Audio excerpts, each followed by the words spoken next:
Hey, what is up guys? I know this video is kind of late since the Halloween banner has already ended, but I wanted to wait until the very last day to see if I can get both of these characters from free pulls. I did manage to get both and I did try them out for a bit. For those that didn't get these characters, I can tell you guys right now that I don't think you guys are missing too much, and I'll explain why in this video. By the way, this is just going to be a review. I'm going to try to keep this video short.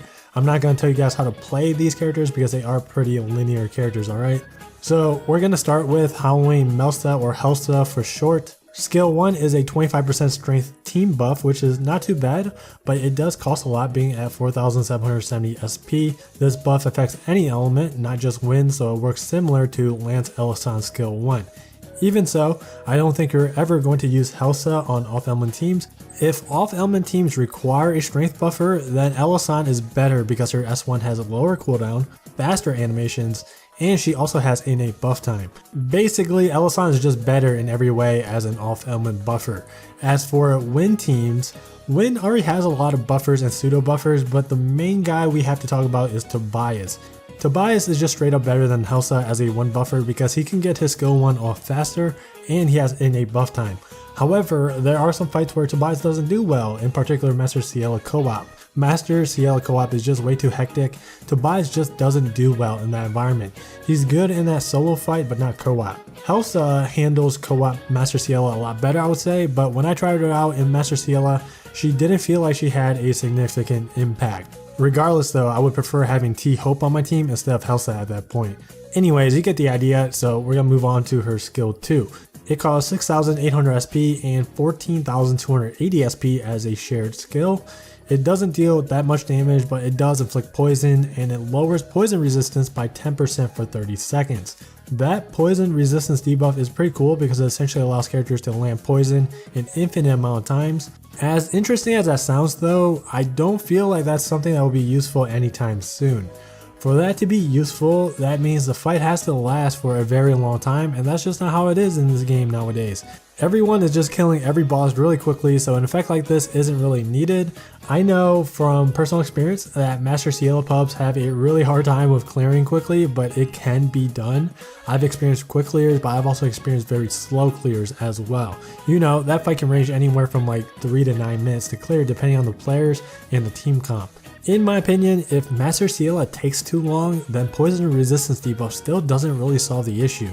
The fight is gonna be long regardless because for infinite poison to be useful, the fight has to already be long. Yeah, infinite poison will make the fight less long, but it's still long regardless. You understand what I'm trying to say? For now, I think the only usefulness it has is to make immune to poison foes, not immune to poison, but even that's probably a scenario where you have better alternatives. Actually, in general, I just feel like every scenario where poison resistance debuff can be useful, those scenarios just have better alternative solutions. Her co-abilities are pretty generic, so I'm just gonna skip to her abilities. Her ability 1 is straight up trash. This makes it where Helsa revives with more HP, and that's about it. The only cool thing about it is that it fits with her theme of her, being like a zombie and all. It doesn't give you any free revives. That is what I initially thought it did, but it's definitely not the case. Ability 3 is just okay, 10% strength buff every time she inflicts poison, nothing too special there either. So overall, I think Helsa is pretty underwhelming. The problem with her is that she has too much competition in her role, and there's just better alternatives when it comes to team buffers. Without innate buff time, she really becomes a worse buffing option compared to some other characters. She is rather unique because of the whole infinite poison thing in her skill 2, but that niche of hers isn't really that useful right now, at least not in my opinion. Next up is Melsa Akasha. She's a rather decent water DPS, a really straightforward character, so I'm probably going to go through this pretty quickly. Skill 1 is pretty annoying because it costs 2,640 SP. A C5 C4 combo without any skill haste gives you 2,580 SP, so it's 60 SP short from being able to fill skill 1. You either have to do C5 C5 or you're going to have to give her skill haste somewhere in her build, whether that be a Wyrmprint or co-ability slot. If you ignore skill haste on her, then skill 2 is going to be 1 attack short from filling as well, which is kind of funny. If you give her GNC and bow co-ability, then it only takes 1 C5 to fill her skill 1 after the initial use, so that's pretty neat. The mods on these two skills are quite good. 2000% on her skill 1 and 2500% on her skill 2, with both of them having relatively low SP costs as well. She inflicts two kinds of debuffs. There's a 3% defense debuff in her skill 1 and bleed in her skill 2. The defense debuff is really small, but it does stack with itself. 6% is probably the normal amount you'll get realistically in most fights. As for her bleed for some reason is weaker compared to everybody else's. All the other bleeders deal somewhere in between 130 and 146%. Even Mega Man has better mods. Also, it only has a 50% chance to land, which is yikes. I mean, 80% felt like it barely landed. Can you imagine what 50% feels like? Do also note that her bleed is in her skill 2, so the uptime on 3 bleed stacks isn't gonna be all that great. In addition to that, there's nobody else in water that is gonna help her stack bleed, so her bleed is probably not gonna do much. Her abilities are very bleed focused, I would say. Her ability 1 makes it easier to inflict debuffs after reducing an enemy's defense, so that's going to create some synergy between her two skills.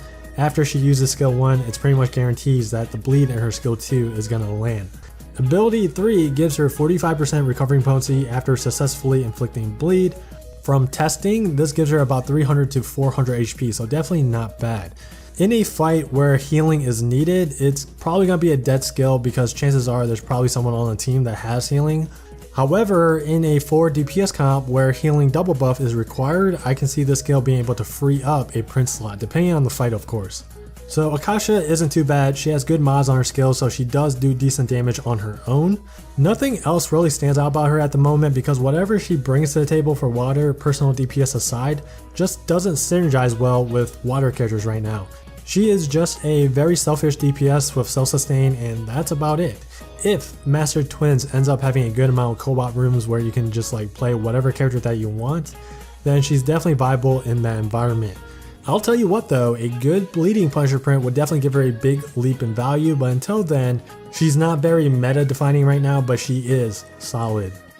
And yeah, that's going to be it for my review. Like I said in the beginning of the video, for those that did not get these two limited characters, you aren't really missing out on too much.